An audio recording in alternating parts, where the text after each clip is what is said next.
सभी को नमस्कार और फैमिलियर ऑफ जीरो की काल्पनिक दुनिया के माध्यम से हमारी यात्रा में आपका फिर से स्वागत है। आज हम सीजन 5 एपिसोड 2 भाग 1 में गोता लगा रहे हैं। So what are you waiting for? Grab your snacks, settle in and join us as we journey through the magical world of familiar of zero. अब बिना किसी देरी के सीधे सीजन 5 एपिसोड 2 भाग 1 पर चलते हैं। टाइटल फ्लाइंग नेको और आग की लिप्टों का लाल ड्रैगन। अगले हफ्ते सेटो ने लुइस को जापान लाने का फैसला किया। लुइस ने कंगन, हार, यहाँ तक कि हेलो किटी या रिलकुमा जैसे अनोखे भरवा खिलौने, स्नो ग्लोब और क्रिसमस ट्री जैसी बहुत सारी सुंदर और आकर्षक चीजें देखी। लुइस ने भोजन का सबसे अधिक आनंद लिया। वफल, मिठाई, पॉकी बिस्कुट, चॉकलेट, ऐसी चीजें जो लुइस ने पहले कभी नहीं चखी थी। बहुत सारी आकर्षक, दिलचस्प, अद्भुत और बढ़िया चीजें देखने के बाद उन्होंने दोपहर का खाना खाने का फैसला किया। उन्होंने कुछ रेमन का ऑर्डर दिया, लेकिन लुइस को ये बहुत गर्म लगा, इसलिए उसने इसे ठंडा करने के लिए अपने जादू का उपयोग करने की कोशिश की, क्योंकि वो भूल गई थी कि सेटो ने उसे पिछली रात क्या बताया था। कल रात उनके कमरे में। अब याद रखें, हम पृथ्वी पर हैं और हम पृथ्वीवासियों के पास कोई जादू नहीं है, इसलिए हम जादू के बिना ही काम करते हैं। इसका मतलब है कि हमें काम अपने हाथों से करना होगा, सेटो ने कहा। मम्मा, लुइस ने अन्यमनस्कता से कहा, क्योंकि वो उसका मनोरंजन करने के लिए बहुत थक गई थी। वर्तमान दिन रेमन स्टॉल में लुइस ने अपनी छड़ी निकाली और रेमन को ठंडा करने के लिए अपने जादू का उपयोग करने ही वाली थी, लेकिन सेटो ने इसे देख लिया और तुरंत लुइस का मुंह बंद कर दिया और छड़ी को अपनी उंगलियों में पकड़ लिया, जिससे वो छिप गया। अरे लुइस, मैंने तुमसे कहा था कि जादू का प्रयोग मत करो, सेटो ने आह भरते हुए कहा। ओह क्षमा करे सेटो, लुइस ने कहा। सेटो को आश्चर्य हुआ कि लुइस ने पहली बार सॉरी कहा भी, लेकिन आप क्या उम्मीद करते हैं, मैं एक क्वीन हूँ, मैं अपने हाथों से काम नहीं करती। लुइस शर्माते हुए रोने लगी।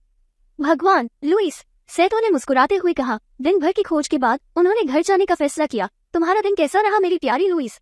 अयामी ने पूछा। यह अद्भुत है, मैं बहुत सारी दुकानों में गई हूँ और मैंने कुछ स्वादिष्ट भोजन भी खाया है, लुइस ने उत्साह से कहा। हाँ, उसने अपना जादू लगभग खत्म कर दिया था, सेटो ने कहा। अरे, जैसा कि मैंने कहा कि इसमें मेरी गलती नहीं है। सेटो, क्या तुम चाहते हो कि मैं तुम्हें फिर से कोड़े मारूं? लुइस चिल्लाई। नहीं, क्षमा करे, कृपया मुझे क्षमा करे मास्टर, सेटो ने तुरंत कहा, अपने हाथों से अपना चेहरा ढकते हुए, प्रभाव के लिए तैयार रहते हुए। सेटो के पिता और माँ उन दोनों को देखकर हंसे। ओह हाँ, मैं आपसे ये पूछना चाहता था, लुइस ने सेटो के माता पिता का ध्यान खींचते हुए अचानक कहा। यदि आप एक शून्य जादूगर थे तो किसी को शून्य के बारे में क्यों नहीं पता था? जब मुझे एक शून्य जादूगर के रूप में पाया गया तो यह नया लगा। इसके अलावा लोगों को गैंडाल्फ के बारे में पता होगा, है ना? मुझे लगता है कि उन्होंने यही किया है, अयामी ने कहा। मेरे घर से भाग जाने के बाद मेरा परिवार शायद मुझ पर बहुत क्रोधित हो गया, फिर उन सभी लोगों से मेरी यादें मिटा दी जो जानते थे कि मैं कौन हूँ। तो ये ऐसा होगा जैसे मैं कभी अस्तित्व में ही नहीं थी। भले ही मैं तुम्हारी माँ लुइस को जानती हूँ, वो शायद मुझे पता नहीं होगा कि मैं कौन हूँ।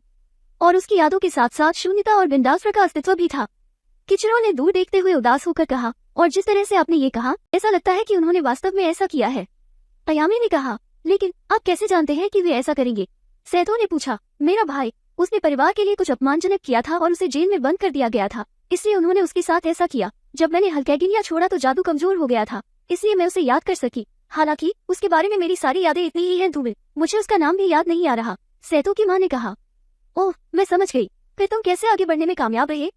लुइस ने कहा। मैंने घर के कामकाज में पिताजी की मदद की ताकि वो अपने काम पर ध्यान केंद्रित कर सके, सेटो की माँ ने मुस्कुराते हुए कहा। हे, इससे बहुत मदद मिली। अगर वो यहाँ नहीं होती तो ये घर के रूप में भी योग्य नहीं होता।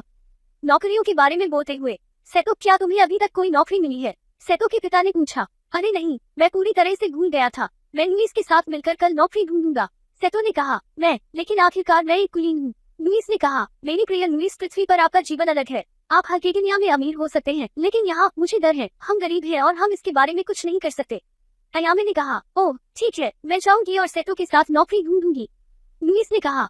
Until next time, happy watching and may the magic of Familiar of Zero continue to enchant you. See you in the next episode.